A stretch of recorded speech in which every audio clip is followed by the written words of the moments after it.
Maraming salamat po sa at isa ako sa mga napili na makatanggap sa cash grant ng UNICEF. Malaking tulong po 'yan para sa aming pamilya, lalong-lalo na po sa anak ko po. Yung una po is damit, tapos yung mga therapy toys niya, yung vitamins niya, kabibila lang naanod na. Dahil hindi ko na kayang balikan. Hindi po kasi ako marunong maglangoy. Puro po ito putik, tapos yung mga gamit may talaga pong bagsak lahat sa baha. Mga birth certificate po ang inuna ko po talaga, yung mga documents po. Pero yung iba wala na po. We're working in partnership with DSWD and Land Bank to administer humanitarian cash transfers through the National Social Protection System of the 4 Ps.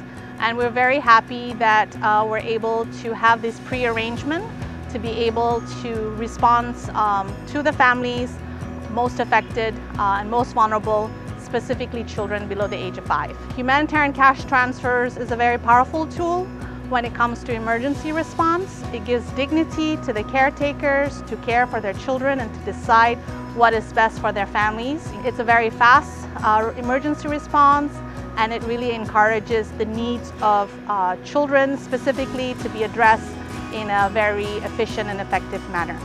So, importante yung food, medicines, if meron man na may sakit sa family. Kasi since during disaster is affected po yung mga merong may sakit, lalo na yung pagpunta nila sa health center, yung availability ng ibang medical needs ng may sakit.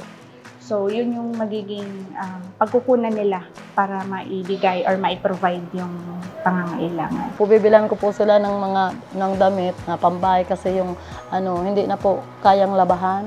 Yung mga therapist toys niya, tapos yung mga therapist booklet niya po na yung mga kagaya ng alphabet po. Kasi may pinapabili po sa akin sa therapist niya na gagamitin niya upang maging normal daw yung movement ng kamay niya.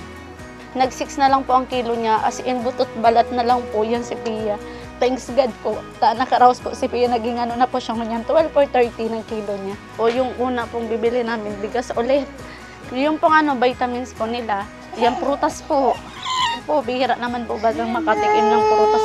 Kahit isang araw lang na makaraso sila ng masarap. For every child, fast and efficient humanitarian action through cash.